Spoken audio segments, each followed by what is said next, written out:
Masechet Pesachim Daf Samech Dalet.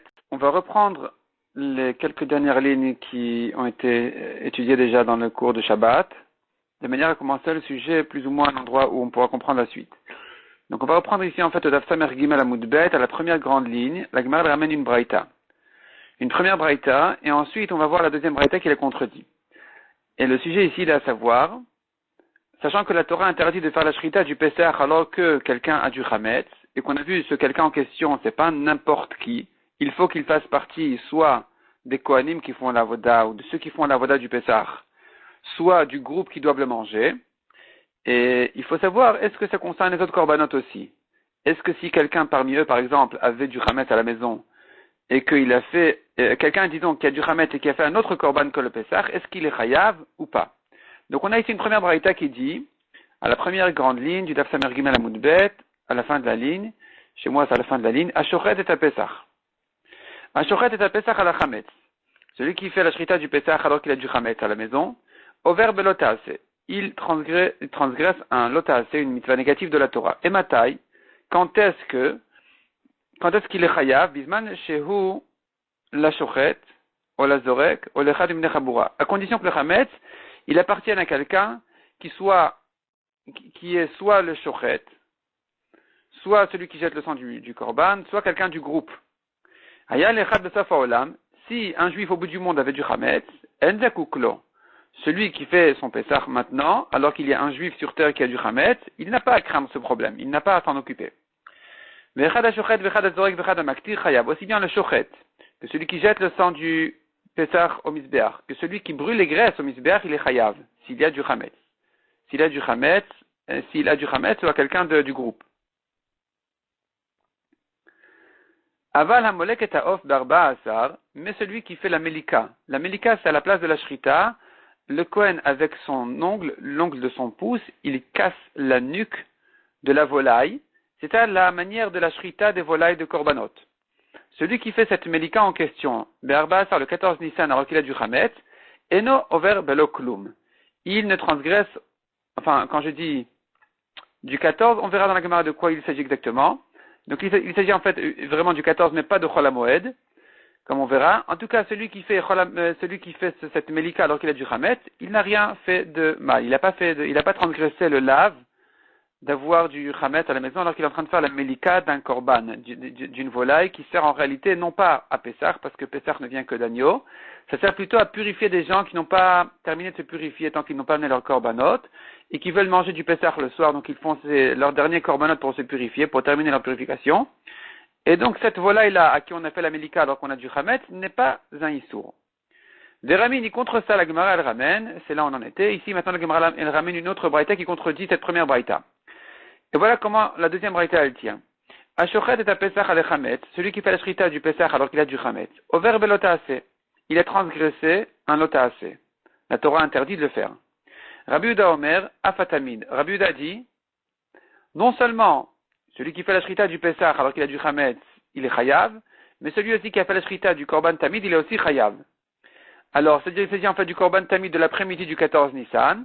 Celui qui a fait la shrita alors qu'il a du Chametz et lui à la maison, il est chayav.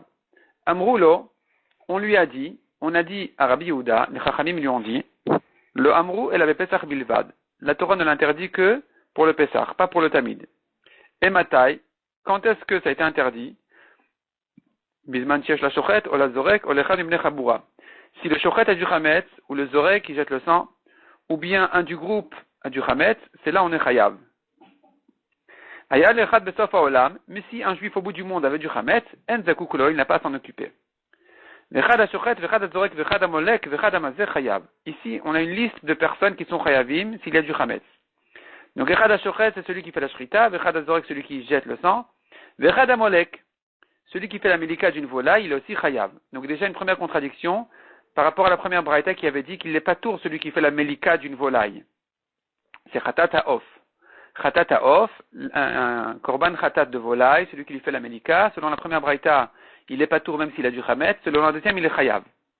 Vechad HaMazeh, ou bien celui qui asperge, lui aussi, il s'agit toujours du Khatat HaOf, il asperge le sang de la volaille de Khatat, comme la Torah dit qu'on lui casse la nuque et ensuite on asperge son sang sur le misbéach. celui qui fait ça alors qu'il a du chametz, chayav. Aval la komet et mincha eno over velotase. Mais celui qui fait la kmitza d'une mincha.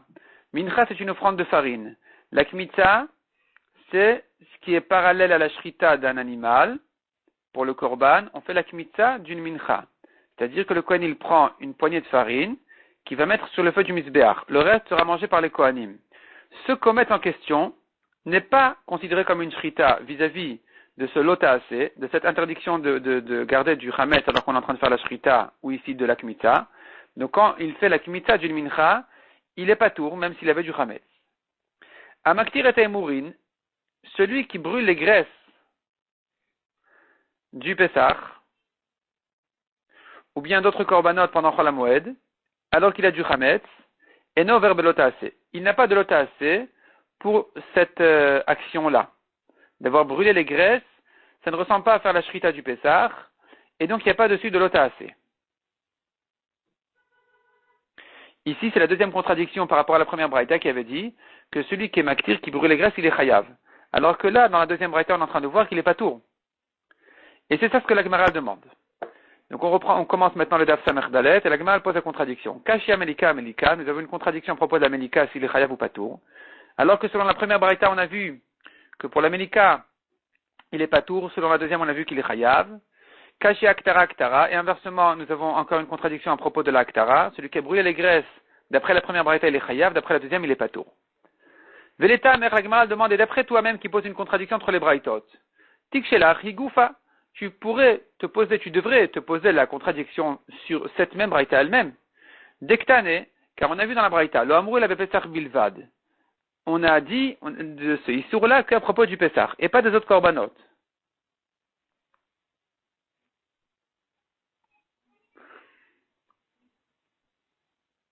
Donc dans la deuxième braïta, on a vu les chachamim ont dit à Rabbi Yehuda, ce issour de garder du chametz au moment où on fait un korban ne concerne que le Pesach et pas les autres korbanot. Ve'adartani, et juste après on a enseigné, Echad hashochet ve'echad hazorek, aussi bien celui qui fait la shrita que celui qui jette le sang, ve'echad hamolek ve'echad hamazeh, ou bien celui qui fait la melika d'une chatat ha'of, volaille de chatat, ou qui asperge son sang en misbeach. Donc voilà ici il s'agit d'un autre korban, et on est en train de dire qu'il est chayav. Donc la braïta elle se contredit vraiment immédiatement. Elle dit d'abord ça ne concerne que le pesach, et tout de suite après elle dit celui qui fait une chatat ha'of alors qu'il a du chametz, il est aussi chayav. Et là, la Gemara maintenant elle va résoudre toutes les contradictions. Havea Rabbi Shimon. Havea Rabbi Shimon, toutes les braïtot, elles pensent, la première et la deuxième, elles pensent comme Rabbi Shimon. Rabbi Shimon qui avait dit dans la Mishnah que pour d'autres korbanot, le 14 Nissan, on n'est pas tour si on a du chametz, mais pendant Chol HaMoed, on est chayav. Et avec ça, on va résoudre tous les problèmes. Melika lo kashia, la contradiction à propos de la melikat ha'of, la melika de la volaille, lo kashia, c'est pas une kashia. Kan be'arba'asar, kan becholosh al moed. La braïta qui a dit qu'il est chayav, elle parle de Chol HaMoed. La braïta qui a dit qu'il est patour, elle parle du 14 Nissan. Parce que pendant le 14 Nissan, on est chayav que pour le Pesach, pas pour les autres korbanot. Ve'idi Rabbi Shimoni. Et les deux cas vont selon Rabbi Shimon. Il n'y a pas de contradiction. Il s'agit tout simplement de deux cas différents. Le 14, il est patour. Chol HaMoed, il est chayav. Haktara nami lo kashia. Pour la contradiction à propos de la Haktara, si celui qui brûle les graisses d'un korban, du Pesach le 14 ou d'un autre korban pendant Chol HaMoed alors qu'il a du chametz, est-ce qu'il est chayav? En dehors du problème d'avoir du chametz, de posséder du chametz, est-ce qu'il est chayav pour le fait aussi qu'il a fait un korban alors qu'il a du chametz? Tanaï, c'est une marloquette Tanaïm. Une marloquette Tanaïm, selon Rabbi Shimon même, il y a un Tana, une braïta qui compare la Aktara de brûler les graisses à la Shrita. De même que la Shrita est interdite, de la même manière la Aktara était interdite aussi. Ça c'est la première braïta. Comme on a vu, donc c'était la quatrième grande ligne à la fin du daf précédent. On disait Vechad Amaktir Chayav. Veikaman de l'Omakish. Il y a un autre Tana qui est le deuxième braïta qui dit non, on est chayav que pour la shrita, pas pour l'Aktara. L'Aktara n'a pas été comparée à la shrita. La shrita, on est chayav si on a du chametz, alors que l'Aktara, de brûler les graisses, c'est pas interdit, alors qu'il a du chametz. Donc il est pas tour celui qui l'a fait. Rabbi Yehuda Omer Afatamid Vechoule. On a vu dans la Mishnah que selon Rabbi Yehuda, on est chayav même. On a vu dans la braïta en fait. C'est pas la Mishnah, c'est dans la braïta qu'on avait ramené. On a vu que selon Rabbi Yehuda, on est chayav non seulement pour le Pesach, mais même pour le Tamid. Celui qui a fait la shrita du tamid alors qu'il a du chametz, le tamid c'est le korban régulier qui se fait tous les jours, matin et après-midi. et voilà qu'il a fait le 14 Nissan, le tamis de l'après-midi, et qu'il a encore du Hametz, il est chayav aussi. Maïtamad Rabbi Yehuda, quelle est sa raison? Amar lecha Rabbi Yehuda, il te dit, Zivri. La Torah a dit à propos du Pessah, la Torah a dit, il ne faut pas faire la shrita de mon korban alors qu'il a du Hametz. Mon korban, pourquoi c'est écrit comme ça? Zevach hamiyuchadli, le korban qui est réservé à moi. Umayniu tamid. De quoi il s'agit du korban tamid? Le korban tamid est un korban qui est réservé à Hachem. Il n'est pas mangé par qui que ce soit, c'est un korban ola. Il est fait entièrement, il est brûlé au misbéach, les graisses et les membres. Et donc, ça s'appelle Zivri, c'est mon korban à moi, mon korban régulier de tous les jours, dit Hachem. Et sur lui aussi, on est chayav s'il a du Hametz. C'est pour ça que la Torah elle a dit, elle a parlé du Pessah en employant le terme de Zivri pour faire allusion au Tamid aussi, selon Rabbi Yehuda. Rabbi Shimon Omer a Pessah Be'arba Asar Vechulé, selon Rabbi Shimon on a vu. Le 14 Nissan on est chayav que sur le Pessah, mais Chol HaMoed on est chayav pour tous les korbanot. Maïtamed Rabbi Shimon, quelle est sa raison? Dirtiv, la Torah a dit, Zivri, très hymné. 2 fois la Torah a répété ce mot-là de Zivri, mon korban.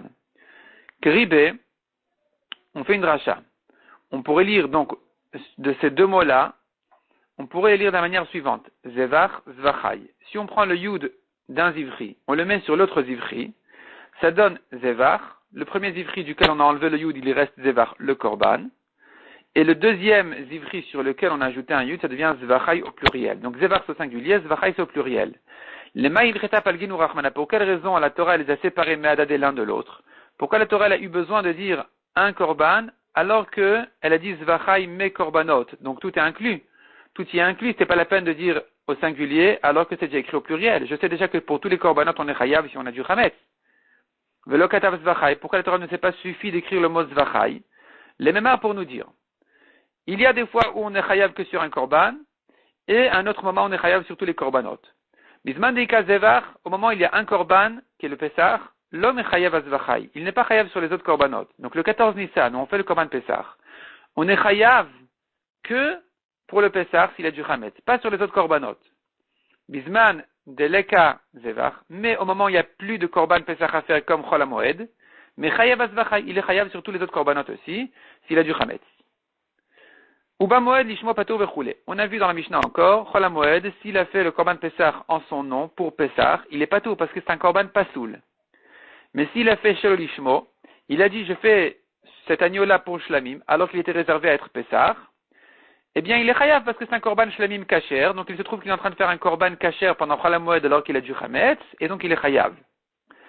La Gemara d'étude là. Ta'ama de shelo lishmo. La raison pour laquelle il est chayav, c'est parce qu'il a bien précisé, je le fais pour shlamim. Pas pour Pessah, pour shlamim. Hastama, patour, mais s'il a rien dit, il a pris cet agneau-là, qui était réservé à être Pessah, il a fait sans rien dire, je comprends de notre Mishnah qu'il est patour parce que c'est un korban pasoul. Je répète le raisonnement. Il avait un agneau de Pessah qui n'a pas été fait le 14 Nissan. Il se retrouve maintenant pendant Chol HaMoed, il est en train de le faire. Il le fait alors qu'il a du Hametz à la maison. S'il a fait pour shlamim, il est chayav. Voilà qu'il est en train de faire un korban kasher, qui est un korban shlamim, puisque le Pessah, en dehors de son temps, devient shlamim. Et il est en train de faire un korban shlamim, alors qu'il a du Hametz, il est donc chayav, comme on a vu selon Rabbi Shimon. On est chayav pour tous les korbanot pendant Chol HaMoed, puis on a du Hametz. Mais, on se pose la question. Quelqu'un qui fait l'agneau du Pessah pendant Chol HaMoed, sans rien dire, est-ce qu'il devient automatiquement un korban shlamim kasher? Ou bien il faut le dire très clairement, cet agneau-là devient shlamim. Je le fais pour shlamim. S'il n'a pas précisé, il reste Pessah, et donc il n'est pas soul parce que c'est un Pessah qui n'a pas été fait le 14 Nissan, il a été fait Chol HaMoed. Ça c'est la question en fait que la Gemara sous-entend ici. Et la Gemara a déduit de notre Mishnah. On pourrait déduire du fait que la Mishnah a dit, quand est-ce qu'il est chayav? Il est chayav parce qu'il a fait pour shlamim. Mais s'il a fait en se taisant, il n'a rien dit. Il a pris l'agneau du Pessah pendant Chol HaMoed, et il a fait sans rien dire, je comprends qu'il n'est pas tour. S'il n'est pas tour, ça veut dire que c'est un korban qui n'est pas kasher. Ça veut dire que pour le rendre shlamim, il faut le dire clairement, sinon il reste Pessah. Et là, la Gemara demande à Maï, pour quelle raison il n'est pas tour, pour quelle raison le korban n'est pas soul? Pessah bishar yemot hashana, shlamim avait. Pourtant, on sait bien qu'un Pessah, le reste de l'année, il devient shlamim. Shmat mina, déduit de là, Pesach bishar yemot hashana, bayakira, le Pesach le reste de l'année, il faut le déraciner. Il faut annuler clairement son statut de Pesach en précisant, je le fais pour shlamim. S'il n'a rien dit, il reste Pessah, il ne devient pas automatiquement Shlamim. C'est ce qu'on voit de la Mishnah, puisque la Mishnah a dit que le Korban est kasher, que s'il a précisé qu'il est Shlamim, et donc c'est que dans ce cas-là qu'il sera Chayav s'il avait du Chametz, et qu'on a compris de là que s'il n'a pas précisé qu'il le fait pour Shlamim, il a laissé tel quel, il a fait la Shrita pendant Pessah, pendant Chol HaMoed, il est pas tour quand il a du Chametz, parce que le Korban n'est pas soul. De toute façon, il n'est pas soul, donc il est pas tour. Et donc on voit de là que tant qu'il n'a pas précisé je le fais pour Shlamim, il reste Pessah. Ce qui n'est pas évident. Répond la Gemara Marabichia Bar Gamda. Nizreka mipi chabura ve'amru a été jeté de la bouche de la yeshiva qui ont étudié cette question-là, et ils se sont tous mis d'accord, ils ont tous été d'accord que la Mishnah ne sera pas la preuve qu'il faut vraiment dire clairement que c'est pour Shlamim, pour déraciner son statut de Pessah, pour enlever son statut de Pessah. On peut dire que la Mishnah elle parle d'un cas spécial. Kegon shayu ba'alim tme'emet. Il s'agit d'un cas où le propriétaire de ce Pessah-là, il était tamé. Il était tme'emet, tamé pour un mort, la veille de Pessah. Il ne pouvait pas faire son Pessah le 14 Nissan. Venidachin et Pessah Sheni, il a été repoussé au 14 Iyar. Un mois plus tard, on fait le Korban Pessah, vont rattraper tous ceux qui étaient tmeim. Des stam et les shum Pessah kai. Cet agneau-là, il ne devient pas automatiquement un shlamim. Au contraire, il attend le 14 Nissan pour être fait comme Pessah. Donc, dans ce cas-là, pour qu'il devienne shlamim, il faut le dire clairement. Donc, de quoi il s'agit ici? Il s'agit d'un agneau qui n'a pas été fait le 14 Nissan parce que son propriétaire était tamé pour un mort, il attend le 14 Iyar. Chol HaMoed Pessah, avant le 14 Iyar, on est venu, on a pris cet agneau-là, on l'a fait sans rien dire. Ce korban-là, il n'est pas soul. Pourquoi? Parce que, puisque il est destiné à être un Pessah le 14 Iyar, alors il n'aura pas perdu son statut de Pessah tant qu'on n'a pas précisé qu'on le fait pour Shlamim. C'est pour ça que si on n'a rien dit, on l'a fait Chol HaMoed, qui n'est pas un temps de Pessah, il sera pas soul. Donc effectivement, dans ce cas-là, celui qui a du Chametz et qui a fait ce Pessah-là, il est pas tout parce qu'il a fait un korban pas soul, il a rien fait. Tandis que, s'il s'agit d'un Pessah qui n'appartient pas à quelqu'un qui doit le faire le 14 Iyar, c'est un agneau qui avait été perdu par exemple, finalement son propriétaire il a fait un autre Pessah, disons quelque chose comme ça. Maintenant, voilà qu'on se trouve à Chol HaMoed, et que celui qui a fait ce Pessah-là, il s'est tué, il n'a rien dit, il n'a pas dit je le fais pour Shlamim, et il avait du Chametz, il se peut qu'il soit Chayav. On n'aura pas de preuve d'ici. Il se peut que ce korban est kasher, qu'il devient automatiquement un shlamim puisqu'il n'est pas destiné à être fait le 14 Iyar, un mois plus tard. Donc il se peut que automatiquement il devient un shlamim. Celui qui l'a fait en 16 ans, il est kasher, le korban est kasher, et donc il serait peut-être effectivement chayav s'il avait du chametz. Mishnah suivante. À Pesach Nishrat Beshalosh Kitot. Cette Mishnah, elle va nous décrire de quelle manière exactement on faisait le korban Pesach. Donc voilà, ici on a le mérite d'une Mishnah qui va bien nous décrire toute l'image du Beth Amikdash, le 14 Nissan, de quoi ça avait l'air, de quelle manière on faisait ce korban exceptionnel. À Pesach Nishrat Beshalosh Kitot, le korban Pesach se fait, on lui fait la shrita en 3 groupes. C'est-à-dire que les gens qui viennent faire le korban Pesach au Beth Amikdash sont partagés en 3 groupes. Un premier groupe qui vient, qui fait leur psachim, un deuxième groupe ensuite, un troisième groupe ensuite, et c'est terminé. Tout le monde l'aura fait en ces 3 groupes-là, tout le monde sera rentré. Chez Nehemar, Veshachatu Oto, Kol Kehal Adat Israël. La Torah dit, Veshachatu Oto, on lui fera la shrita de ce Pesach, de cet agneau, Kol Kehal Adat Israël. Toute la communauté de l'assemblée d'Israël. Pourquoi ces 3 mots-là, Kehal Adat Israël, Kehal Veda Ve Israël, on comprend de là 3 groupes. En 3 groupes, on fait le Pesach. Nichnesa Kat Arishona Nitmala Azara. Le premier groupe est rentré, la Azara s'est remplie. La Azara, on répète, c'est la cour du Beth Amikdash. Elle s'est remplie de monde qui viennent faire leur Pesach. Nalou Dadot Azara, on a fermé les portes de la Azara, et on commence à faire le Pesach. Taku Eri Uvetaku, comment on fait? Donc d'abord on commence à sonner du chauffard, on sonne Tkiya, Troua, Tkiya. A Kohanim, Omdim, Shurot, Shurot. Les Kohanim se tiennent rangée par rangée. Uvidem, Baziche Kesef ou Baziche Zahav, dans leurs mains ils tiennent des récipients en argent et des récipients en or. Shura Shekula Kesef Kesef, une rangée de Kohanim qui est entière, ils saisissent tous des récipients en argent, eh bien ils sont tous en argent. Mais Shura Shekula Zahav, Zahav. et une rangée qui est tout entière en or, elle est tout entière en or. L'oyumuravin, il n'y avait pas de mélange. Donc, soit la rangée était tout entière de récipients en argent, soit ils tenaient tous des récipients en or. On ne faisait pas moitié-moitié. Veloyu les bazichin shulaim, ces récipients en question n'avaient pas de fond sur lesquels, de base sur laquelle on pourrait le poser. Shemayanichum, de peur qu'il pose le récipient, veikra shadam, et que le sang coagule. Donc il fallait qu'il ne puisse pas le poser de manière à ce qu'il le tienne sans arrêt, pour ne pas que le sang ne risque de coaguler. Shachat Yisrael, un Israël, ou disons même un Israël, fait la shrita du Pessah, parce que la shrita de tout korban se fait par des Israélim, on n'a pas besoin de Kohanim encore. Vekibel à Kohen, un Kohen reçoit le sang. À partir de la réception du sang, il faut un Kohen. Notno la chavero vachavero la chavero, le Kohen donne son récipient de sang à son ami, et son ami à son ami.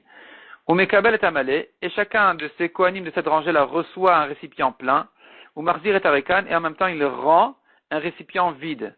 Pourquoi il rend un récipient vide? Parce que c'est un récipient qui a déjà été vidé sur le misbéach, et donc ils travaillent comme ça en chaîne, et ils sont passés très rapidement les récipients de l'un à l'autre. Le premier récipient qui est jeté au misbéach, le sang est jeté au misbéach, il revient vide, toute la rangée.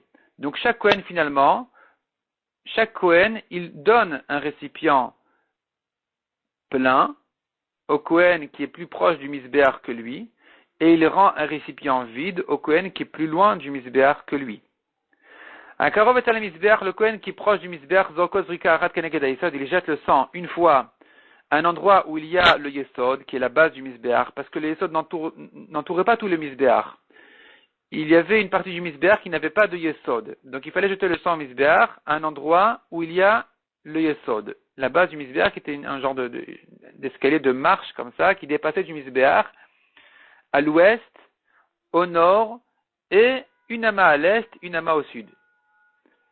Yatzta katrishona, le premier groupe est sorti, venichnesa kachnia, le deuxième est rentré. Yatzta shnia nichnesa shlishit, le deuxième est sorti, le troisième groupe est rentré. Kemasa rishona kachmasa shnia, de la même manière qu'on faisait pour le premier groupe, on faisait pour le deuxième, vh lishit et pour le troisième. Karo et Hallel, on lisait le Hallel, Kissa, les Lévim lisaient le Hallel au moment où on faisait le Pessah. Imgamru Shanou, s'ils ont terminé le Hallel et qu'on n'a pas terminé les Psachim, ils répétaient le Hallel une deuxième fois. Veim Shanou Shilshu. Et s'ils ont terminé la deuxième fois, ils répètent une troisième fois, Afalpi Sholo Shilshu Mimem, malgré que ils n'ont jamais eu besoin de faire une troisième fois le Hallel. Toujours on terminait, c'était tellement rapide qu'au bout de la deuxième fois, on avait déjà terminé complètement les Psachim de ce groupe-là. Même si c'était plein de monde. Rabbi Yehuda Omer, Mimem shel kat shlishit lo egiu lehavti kishma Hashem. Rabbi Yehuda dit, jamais le troisième groupe n'a pu arriver jusqu'à Avti Kishma Hashem dans le Hallel, qui est plus ou moins au milieu du Hallel, plutôt même vers le début, disons. Mipnei she'ama muatin, car le peuple du troisième groupe était peu nombreux. Donc leur psachim s'est terminé très rapidement. On commençait le Hallel, on arrivait à la moitié, qu'on avait déjà terminé tous les psachim, on pouvait même pas terminer le Hallel. On explique sur cette Gemara, qu'est-ce que ça veut dire qu'ils ne sont jamais arrivés à Avdi Kishma Hashem? Il y a ici une reproche en fait. C'est-à-dire que ces gens-là qui font le troisième groupe, qui sont arrivés qu'au troisième groupe, on dit, ils sont jamais arrivés à un niveau de Avdi Kishma Hashem. Ils sont jamais arrivés à un niveau d'amour pour Hashem. Et c'est pour ça qu'on les trouve toujours en dernier. Kemaseh ou Bachol, Kachmaseh ou Bashabat, on continue dans la Mishnah. De la même manière qu'on faisait pour le Pessah en jour de Chol, de la même manière on faisait Shabbat, quand le 14 Nissan tombait Shabbat. Et là, chaque Kohanim Edichim et Hazara. Simplement, les Kohanim pendant Shabbat, ils lavaient la Hazara comme en jour de Chol, chez l'Obirson Chachamim, ce qui n'était pas avec l'accord des Chachamim. Les Chachamim n'étaient pas contents de ça. Rabbi Yehuda Omer. Rabbi Yehuda dit une nouvelle chose encore. Kos hayam emale midam ta'arovet. Un Kohen, il prenait un récipient, il le remplissait de sang du mélange qui était sur la Hazara. Parce que la Hazara, elle était pleine de sang, comme on verra ensuite. La Hazara, elle était pleine de sang. Et à chaque fois, un Kohen, il prenait un récipient, il se baissait pour le remplir de sang, donc de la Hazara. Zrakos rikachat al-gaba misbeach, et il le jetait sur le misbeach pour sauver en fait les sangs qui sont renversés, qui ne sont pas arrivés jusqu'au misbeach.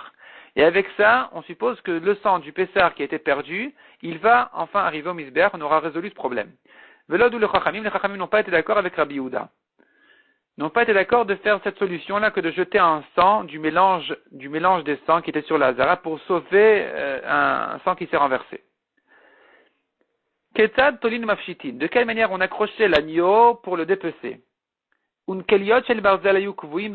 crochets en fer étaient suspendus sur les murs ou bamoudim ou sur des petits poteaux, chez Bahen, Tolin ou Mafshitin, sur lesquels on accrochait les agneaux et on les dépeçait. Kol Mishen, Makom Litlot ou Lafshit, celui qui n'a pas d'endroit pour accrocher ou pour dépecer son agneau, comment il faisait? Parce que tout était déjà occupé. Maklot Dakim Vechalakim Ayusham. Il y avait des bâtons fins et lisses. Mania Achalktefov Alkatef Ravero, il posait le bâton sur son épaule à lui et sur l'épaule de son ami. Vetole ou Mafshit, et on pouvait, sur ce bâton-là, suspendre l'agneau et le dépecer. Rabbi Lezer Omer, Rabbi Lezer il dit, Arba Asar Shechaliot, on tourne la page, Shechaliot va Shabbat. Le 14 Nissan qui est tombé Shabbat, comment on fait? Rachid dit, on a un problème avec les bâtons, on peut pas les préparer, ou bien c'est Mouktsé, selon une version dans Rashi. Donc comment on faisait pour dépecer les agneaux? Maniar Yado al-Katef Ravero, il met sa main sur l'épaule de son ami, Viad Ravero al-Ktefo, et la main de son ami sur son épaule. Vetole, on accroche comme ça l'agneau sur les mains de ces deux personnes en question. Umafshit, et avec ça, il pouvait dépecer l'agneau. Et voilà, une fois qu'on l'a dépecé, maintenant est arrivée l'étape de sortir ses graisses pour les brûler au misbéach. Krao, il a déchiré son ventre.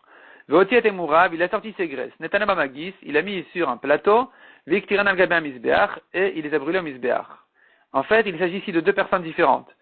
Celui qui dépeçait, qui sortait les membres intérieurs, les organes, les graisses, ça pouvait être un Israël. Mais celui qui le brûle au misbéach devait être un Kohen. Yatzta Katarishona Viashva la Be'arabait. Le premier groupe est sorti, donc on parle de Shabbat. Ils avaient un problème, ils n'avaient pas le droit de porter leurs agneaux, de sortir les agneaux pour les amener chez eux. On n'a pas le droit de les porter pendant Shabbat, dans un Reshut Arabim. Donc qu'est-ce qu'ils faisaient? Le premier groupe sortait, il s'éloignait dans le Harabait. Harabait, c'est le mont du Beth Amikdash, la montagne. Shnia Bachel. Le deuxième groupe sortait, il s'éloignait un peu moins parce que c'était occupé, le Harabait était occupé, donc ils allaient au Chel. Chel, c'est un endroit qui était après une barrière qui séparait les gens de ne pas s'approcher, les goïms en fait, ne pas s'approcher du Beth Amikdash. Vashlishit bimkoma omedet. Le troisième groupe restait sur place dans la Hazara jusqu'à la nuit. Ils n'avaient pas où sortir. Chashecha dès qu'il faisait nuit, donc nuit de Motzei Shabbat, Yatou vetalut Pisren, tout le monde est sorti pour griller leur Pessah. Amar Rabbi Yitzhak. La Gemara reprend ce qu'on a vu dans la Mishnah, le Pessah se faisait en trois groupes. Rabbi Yitzhak dit Yana Pesach Nishrat el Gimel Kitot, le Pessah ne se fait que en trois groupes, Shel Shloshim Bnei Adam, qui comptent chacun 30 personnes. Maïtama, pour quelle raison? Kaal, Veda et Israël. On apprend du pasteur qui dit l'assemblée, comme on a dit, la communauté de l'assemblée d'Israël. Il y a ici trois groupes, la communauté, l'assemblée d'Israël, ça fait trois groupes. Mais Sapkalan, or on a un safek dessus. Quand on dit trois groupes, qui a dit que les trois groupes comptent chacun 30 personnes? Et Rabbi Yitzhak, il explique justement parce qu'on a un safek. Est-ce que quand je dis Kaal, Eda et Israël, il s'agit de 30 personnes ensemble, ou bien ce sont trois groupes différents? Donc, Mesap Kalan Ibevatachat, Ibezeacharze. On a un safek sur ce passouk-là. Est-ce que les 30 personnes doivent être ensemble, ou bien les uns après les autres? Hilkar Beinan, pour sortir de ce safek, il faut justement résoudre le problème en faisant Shalosh Kitot, Shel Shloshim, Shloshim Bnei Adam. Trois groupes de 30 personnes. Deibevatachat Aika, car si la Torah avait l'intention de nous dire qu'il faut que les 30 soient en même temps, on les a. Ibezeacharze Haika. Et si la Torah voulait nous dire de les faire 10, on les a aussi. Voilà trois groupes. Hilkar, la Gemara, elle conclut de tout ça, puisque la raison pour laquelle on fait trois groupes de 30 personnes, elle est pour sortir du Safek, on n'a plus besoin finalement d'être 90 personnes, 30. Bechamishin namisagia, 650 personnes, c'est suffisant. Dailet latin ve'avde, voilà 30 personnes qui rentrent en premier groupe et qui font, avec ça, on est quitte du côté de l'option du passouk de dire qu'il faut 30 en même temps. Et ensuite, Aïla Asara Venafke, il y en a 10 qui rentrent, ils ressortent, Aïla Asara Venafke, encore, je reprends, Aïla Asara Venafke Asara, 10 qui rentrent et 10 qui sortent, Aïla Asara Venafke Asara, 10 qui rentrent et 10 qui sortent, voilà que tout le monde a fait à 30 personnes et en 3 groupes. Donc on a avec ça accompli les 2 options du pasouk. Il y en a 30, je répète, il y en a 30 qui sont rentrés, 20 qui restent, 10 qui sortent. Quand les 10 sont sortis, il y en a 10 nouveaux qui rentrent. Avec ça, il se trouve que ces 10-là ont fait, parmi 30 personnes, donc on est quitte de cette option du pasouk de 30 personnes, et d'autre part, on a un deuxième groupe, donc si la Torah voulait nous dire de faire 10, 10, 10, on a fait déjà 10, 10, ou plutôt 30 et 10. Et à nouveau, il y en a 10 qui sortent et 10 qui rentrent, donc les 10 derniers aussi auront fait parmi 30. Mais ils sont déjà un troisième groupe, donc avec ça, on a accompli les 2 options du pasouk, et avec ça, on est quitte. Donc ça, c'est vraiment dans un cas où il y a très peu de personnes qui viennent faire le Pessar. Mais en général, c'était pas le cas. En général, c'était plein de monde. Dans un cas de guerre peut-être, ou de neige peut-être, où vraiment les gens ne pouvaient pas venir, c'est là où il se peut qu'ils étaient très peu pour faire le Pessar. Mais sinon, ils venaient en très grand monde, par milliers, par millions même. Le premier groupe est rentré, etc. Itmar. On a vu dans la Mishnah, on fermait les portails de la Hazara. Abaye Amar nin alutnan. Abaye disait non, c'est pas qu'on les fermait, ça se fermait tout seul, miraculeusement. Rava Amar noalintnan. Rava dit non, on les fermait. Maï benayu. Quelle est la différence entre eux? Ika benayu les mismachanissa. La marloquette entre eux, elle est à savoir, est-ce qu'on peut s'appuyer sur le miracle? Est-ce qu'on attend que ça se ferme tout seul, miraculeusement, et entre-temps, on laisse encore des gens rentrer encore et encore, et on ne craint pas que finalement tout le monde va rentrer la première fois, qu'il ne va pas rester 3 groupes. On laisse le miracle faire le sien. Les portes vont se fermer quand elles devront se fermer. Entre-temps, on rentre et on rentre et on rentre. Ça, c'est selon Abaye. Et selon Rava. Donc je reprends. Abaye Amarnin Alutna, les portes se ferment. Kamade Ailou Maalou. Kamade Ailou Maalou. Tant que les gens veulent rentrer, on les laisse rentrer. Ça, on compte sur le miracle que les portes vont se fermer quand il faut. Et il va rester encore le groupe qu'il faut. Rava Amar Noalintnan. Rava dit non. On fermait les portes. Velo Samchina Anissa. On ne s'appuyait pas sur le Nes. Quand on voyait que la Hazara était pleine, alors, et que les gens continuaient à rentrer, à un moment donné, on fermait les portes de manière à ce qu'on ne termine pas les 3 groupes la première fois. Il faut en laisser encore. Donc, on fait attention à ça, et on ferme les portes. Ve'adetnan, la Gemara va, selon cette marloquette de Abaye Rava, expliquer une autre Mishnah qui se trouve ailleurs, complètement, dans Maseret Eduyot. Et là-bas, la Mishnah, elle nous dit, Amar Rabbi Yehuda, Chas v'shalom, she'Akavia ben Ma'alalel nitnadda. La Mishnah là-bas raconte que Akavia ben Ma'alalel a été mis en idouille, a été mis en banc, il a été mis à l'écart de la communauté parce que il avait parlé avec manque de respect vis-à-vis des Chachamim. Et Rabbi Yehuda dit Chas v'shalom que c'était Akavia ben Ma'alalel qui était mis en idouille, pas du tout. Akavia ben Ma'alalel était un homme très grand. La preuve, c'est que la Hazara ne se fermait sur tout homme d'Israël, sur personne d'autre que lui, quand personne d'autre que lui était à une hauteur pareille, à un tel niveau, de chokma ou biratret, de chokma, de sagesse et de crainte de faute, de péché, biratret, qu'Akavia ben Ma'alalel, comme lui, comme Akavia ben Ma'alalel. C'est-à-dire que Akavia ben Ma'alalel était un homme tellement grand que quand la Hazara était pleine de monde, et qu'elle se fermait à l'occasion du Pessah, il n'y avait dans tout ce grand monde personne qui était à la hauteur de Akavia ben Ma'alalel, et en Chokhmah, et en Iratret, en crainte de Avera. Donc il était un homme très grand. Donc ici au passage on a vu que la Zara se fermait. Qu'est-ce que ça veut dire qu'elle se fermait?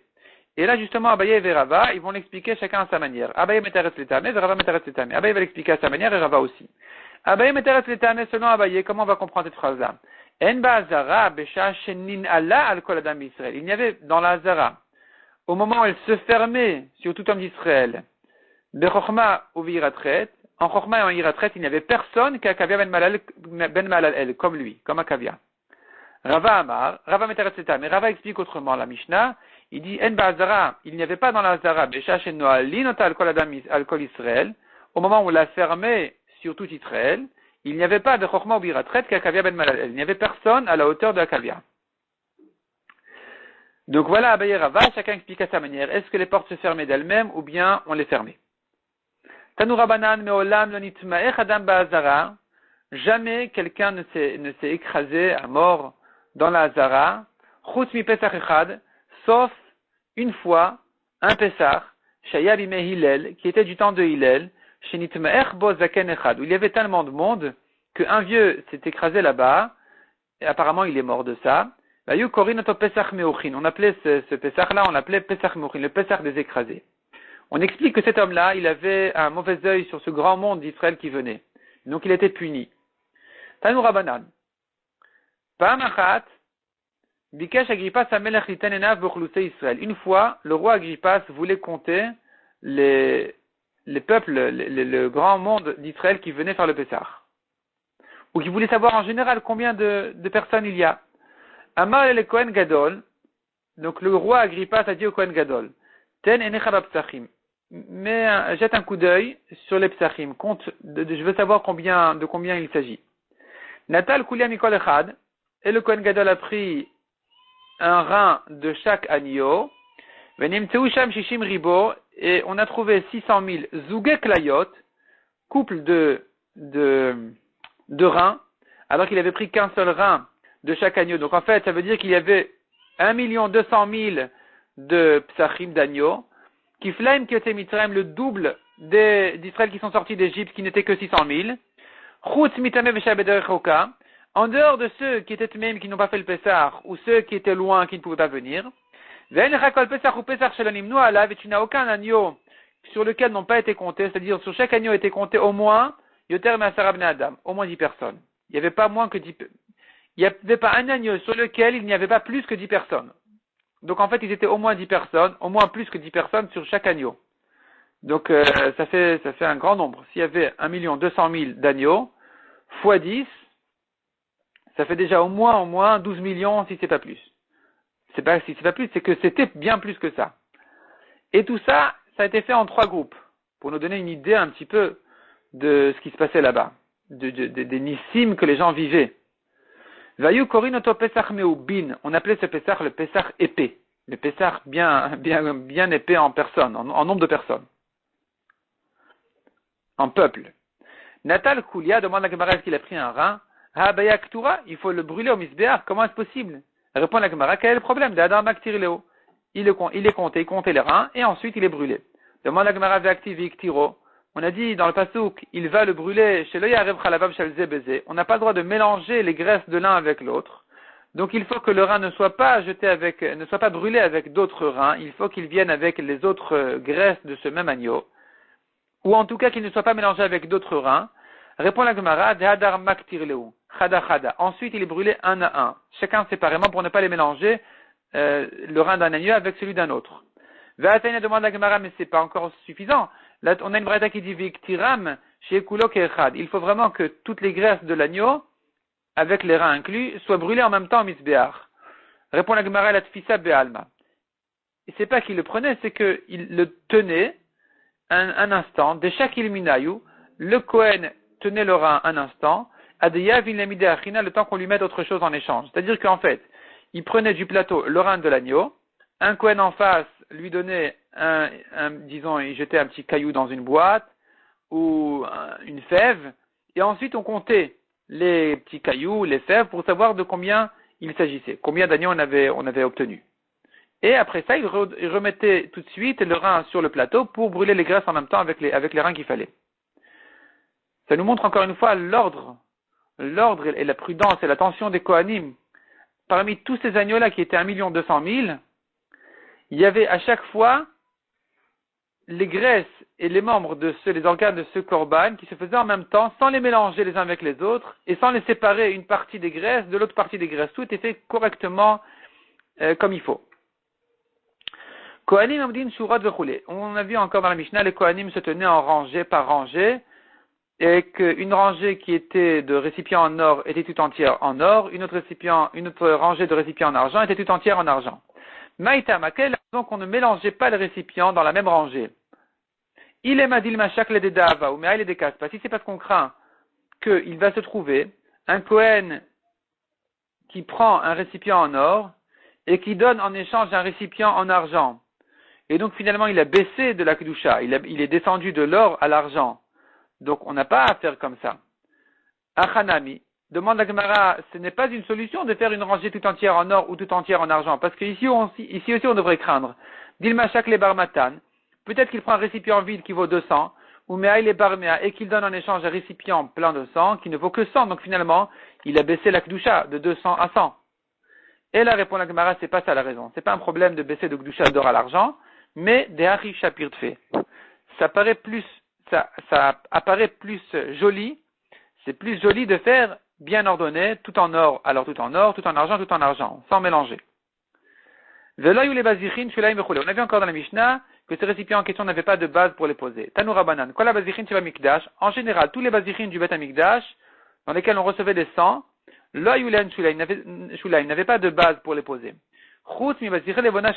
À l'exception des récipients de levona qui venaient sur le pain les 12 pains, du lechem apanim, Shema yanichum vifros alechem.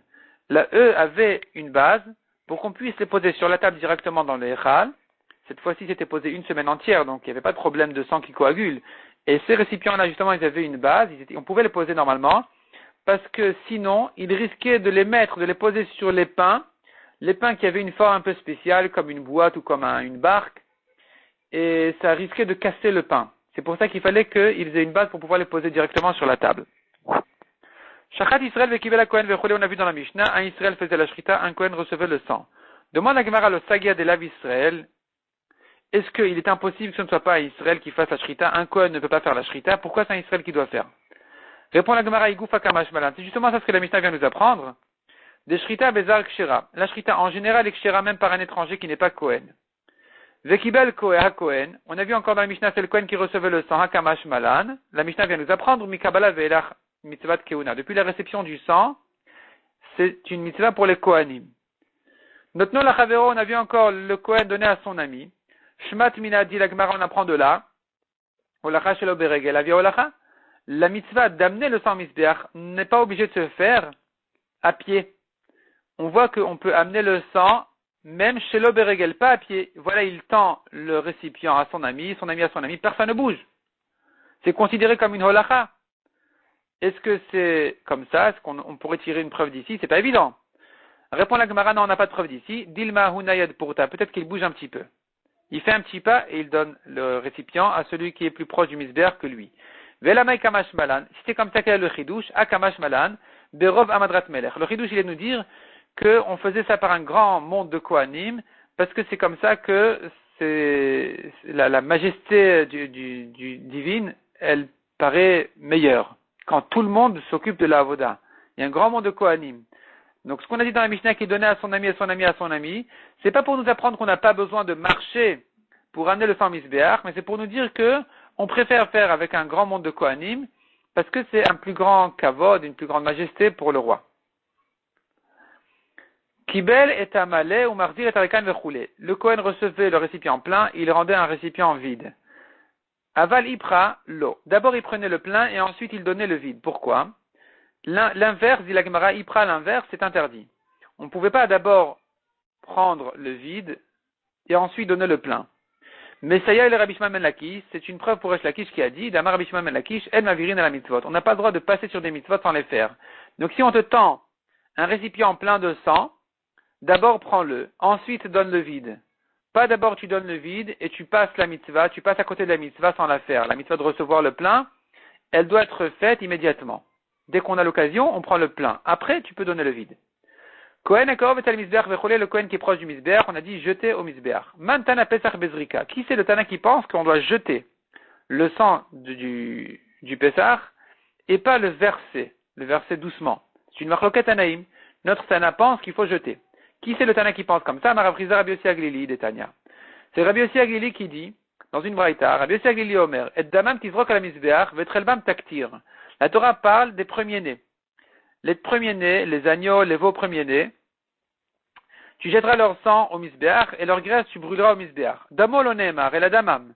la Torah n'a pas dit son sang au singulier, elle a dit leur sang au pluriel. Chel bolonemar et la chelbam, elle n'a pas dit non plus sa graisse au singulier, mais au pluriel. La mad al-bechor ou maser ou pesar, on a appris d'ici que non seulement le premier-né, mais même d'autres korbanot aussi, dont la Torah n'a pas décrit de quelle manière on fait leur avoda, eh bien, on apprendra donc de là que non seulement le bechor, mais aussi le maaser, donc c'est le 10e agneau qui passe dans le troupeau quand on les compte, et le pesar aussi, shehen teunin matan damim ve'murin et misbeach. Eux aussi, il faut jeter leur sang au misbeach et brûler leur graisse. On les apprend d'ici. Donc, puisqu'on les apprend d'ici, eh bien, on dira qu'il faut jeter, pas verser. Parce que ici, à propos du bechor, du premier-né, c'est écrit tizrok, tu jetteras. Donc, il en sera de même pour le pesar. On dira pareil pour pesar qu'il faut jeter son sang au misbeach. Menalan de teunin yesod. Et d'où on sait qu'il faut le jeter à un endroit où il y a un yesod au misbeach. Comme on a dit, le misbeach était entouré, mais pas complètement de yesod. La base du misbeach, qui dépassait du misbeach, elle n'était qu'au nord, à l'ouest, et un peu à l'est et au sud. On n'aura pas le droit de jeter le sang du pesach à un endroit où il n'y a pas de yesod. D'où on sait ça. Amar Rabbi Elazar, Atiaz Zrika Zrika Meola. On apprend une Gzera Shava du mot Zrika, qui est cité ici et dans Ola. Ktivacha et damam tizrok à la misbeach. À propos du pesach, il est dit, du bechor, du maser et du pesach, il est dit, leur sang tu le jetteras au misbeach. Ou ktivatam, à propos de la Ola, on dit, v'zarku b'nei Aaron à Kohanim, et d'amon la misbeach saviv. Les fils de Aaron, les Kohanim, vont jeter son sang autour du misbeach. Maola teuna yesod, de même que pour la Ola, on sait qu'il faut le jeter à un endroit où il y a un yesod. Donc pas forcément sur les yesod. Sur le mur du misbeach, c'est bon, mais à un endroit où il y a un yesod en dessous, Av Pesach Nami Taoun Yesod, pareil pour le Pesach, il faut qu'il y ait un Yesod. Veola Goufa Men Alan, et d'où je sais que la Ola elle-même, il faut la faire à un endroit où il y a un Yesod. Amarikra el Yesod Misbach Haola. La Torah dit ailleurs, dans un autre Korban Khatat, un certain Korban Khatat, la Torah dit qu'il jettera le sang, il mettra le sang au Yesod du Misbach Haola, du Misbach de Ola. Pourquoi on parle ici de Ola? Alma Ola Teuna Yesod. Pour nous apprendre que la Ola elle-même, il faut que son sang soit jeté à un endroit où il y a un Yesod. Donc le pasuk se lira, El Yesod Misbach, au Yesod du Misbeach, Haola. La Ola sera jetée à cet endroit-là. Or, on a appris par une Gzera Shava qu'il en est de même pour Bechor et Maser et Pessar. Donc de là, on sait que les Bechor, Maser et Pessar sont mis à un endroit, leur sang est jeté à un endroit où il y a un Yesod. Avec ça, on va comprendre la Mishnah qui se dit tous les jours, à la fin de Ezeu Mekoman. On dit, Abechor va Maser va Pessar, Kadashim Kalim, ces trois korbanot-là, donc le premier-né, le Maaser, donc le 10e agneau ou veau, et le Pessar, Kodashim Kalim ont un degré léger de Kedusha, Shritatan de Chol Makom Bazara, on leur fait la Shrita à tout endroit dans la Hazara, Vedaman Taoun Matana Echat, leur sang, il faut le jeter, le mettre une fois au Misbeach, et pas deux comme les autres korbanot. Une fois, il suffit de le jeter au Misbeach, ou Bilvat Yiten Kenegad Yesod, et surtout qu'ils le mettent à un endroit où il y a un yesod. Ensuite, on dit, Shina v'achilatan, il y a une différence entre ces korbanot-là en ce qui concerne la manière de les consommer. Abechor nechal ha-kohanim, le bechor est consommé par les kohanim uniquement. V'amaser lechol adam, et le maser par tout le monde. V'nechalin lishne amim v'layla echad, on peut les manger pour 2 jours et 1 nuit. À Pesach, tandis que le Pesach, et non nechalela balayla, ne se mange que la nuit du 15 Nissan. V'non nechalela d'chatzot, et que jusqu'à chatzot. Veno nechal ela limnuyav, et uniquement par ceux qui se sont nommés sur le Pessah, Veno nechal atzali, et que s'il est grillé. Pas d'une autre manière. On va terminer par un petit midrash plia sympathique, qui dit, à Pessah eno nechal ela bechamet. Le Pessah ne se mange que bechamet. Alors tout le monde sursaute, Pessah bechamet, impossible. D'abord, quand on le mange, c'est déjà en plein Pessah. Ensuite, même au moment de la shrita, on a vu au début du daf qu'on ne peut pas la faire s'il y a du chametz. Donc qu'est-ce que ça veut dire que le Pessah ne se mange que bechamet? On explique Eno Bechametz, en réalité, c'est une abréviation. Balayla, Adchatzot, Menuyav et Tzali. Bechametz. Bet, c'est Balayla. Chet, c'est Chatzot. Même, c'est Menuyav. Et Tzali, c'est Tzali. Ce qu'on a dit maintenant. Le Pessah ne se mange que à la nuit, que jusqu'à Chatzot, jusqu'à minuit, que par ceux qui se sont nommés dessus, Menuyav, et que grillé, Tzali.